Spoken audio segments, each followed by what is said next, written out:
that's another phrase I'll hear is I'm too tired. I had a client who totally embraced pressure free and was doing some amazing things in her life. Got done a full day of work and was like an hour away from her home. Got home.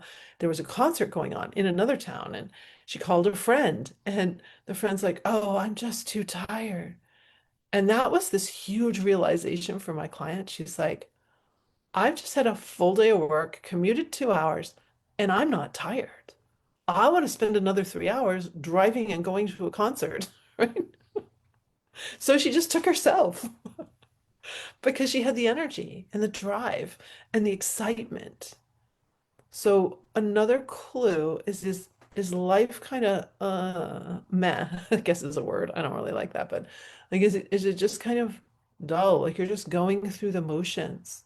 I've had clients who've experienced that too. Like I feel like I'm just going through the motions.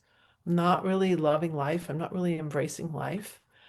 It's more of like of a depressive thing. So stress and anxiety could be like a heightened thing or it could be a lower thing.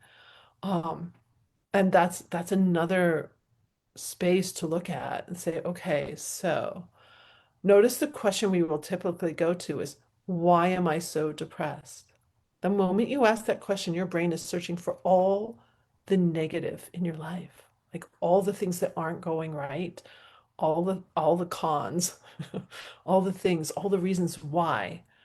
That question is not nearly as helpful as how can I flip this script or how can I engage in life again? How can I start to belong to community again? Like, what question moves you to what you desire or what you want to get away from?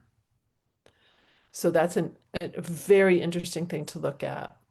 You can do it with your health, you can do it with your relationships, you can do it with your work, your school, really anything that you're like, this needs to change, or I want this to be different.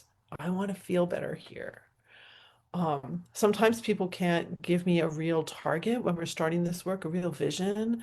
And that's because the stress response keeps us locked and frozen from really moving into the future because we're just supposed to be in the very present to fight the attacker. Okay, we're not supposed to be future visioning and creating for ourselves. So if you ever have had trouble like trying to plan your life, that's a clue. Notice I don't say that these are bad things. I call them clues. If you bite your nails, that's a clue. If you fidget, that's a clue. Um, it's so amazing to me how things can shift and move once you've noticed all this. Noticing is probably one of the biggest parts of pressure-free living. So if you say to yourself, I'm so stressed or I'm so exhausted or you wish things could be a little different, I'm so here for you. You can go to my site, lingalls.com, book a call, and we can talk about it. And of course, I wish you a beautiful pressure-free day.